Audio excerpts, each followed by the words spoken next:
पछिल्लो केही बैठकदेखि प्रतिपक्षी दलले सरकारलाई जवाफदेही पाउन खोजिरहेको छ। नीति तथा कार्यक्रमको जवाफ दिन प्रधानमन्त्रीको खोजी गर्न लगायत विषयमा प्रमुख प्रतिपक्षी दलको हैसियतमा म स्वयं र अन्य मान्यज्यूहरू उठेर पटक पटक सरकारलाई सदनप्रति उत्तरदायी बनाउन खोजेका हौँ। यसमा सम्माननीय सभामुख महोदयको हामीलाई साथ मिलेन, सरकारले टेरेन।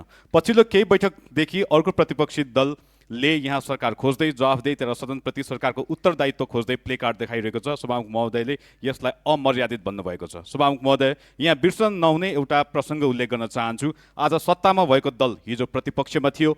सरकारको जवाफदेही खोज्दै निलो स्कार्फ घाँटीमा बाँधेर वेल घेरेको थियो। वेलमा पुगेर पलेटी कसेर बस्ने अनि पुस्तक पढ्ने काम पनि हालको सत्तारूढ दलबाट भएको थियो।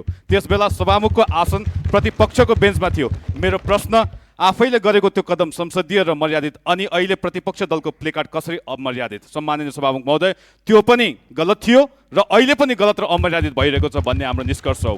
सदनको मर्यादा सभामुख महोदयले राख्नुपर्ने हो, तर सँगैमा अर्को पाटो सबै विषयको मर्यादाको केन्द्रबिन्दुमा सरकार छ। सरकारले नै मर्यादा कायम गर्नुपर्ने हो, तर सरकार र प्रधानमन्त्रीले सदनलाई देखि नसहने, सदन भनेपछि एलर्जी नै हुने, सरकार परम्परा भत्काउँदैछु भन्दै व्यवस्थापिका, कार्यपालिका, न्यायपालिका सबैतिर हस्तक्षेप गर्दै हिँडेको छ। अहिले क्रमभङ्गता शब्दमा सरकार रमाएको छ अनि त्यसमा सत्तारूढ दलका साथीहरू रफू लगाउँदै हिँड्नु भएको छ। आज सदनमा जे भइरहेको छ, तपाईँ सत्ताको छाती चौडा बनाएर दाबी र गर्व गर्दै हामीले क्रमभङ्गता गरेका छौँ भन्दै हिँड्दाको नतिजा हो। सभामुख महोदय, जुन दिनसम्म संसदीय व्यवस्था र अभ्यासलाई अङ्कको दम्बलले लत्कारिन्छ अनि सदन कसरी मर्यादित हुन्छ? सभामुख महोदय, बारम्बार हामीले भन्दै आएका छौँ कि यो सदनको अभिभावक तपाईँ हो। सदनको गरिमामा 1 इन्च तलमाथि हुन्छ भने त्यो हजुरकै प्रतिष्ठासँग जोडिन्छ। हजुरले जबसम्म रुलिङ गरेर मसँग 2/3 छ, म सदन मान्दिनँ भन्दै केही 100 मिटर दूरीमा रहनुभएको प्रधानमन्त्री र सरकारलाई सदनप्रति जवाफदेही बनाउनुहुन्छ।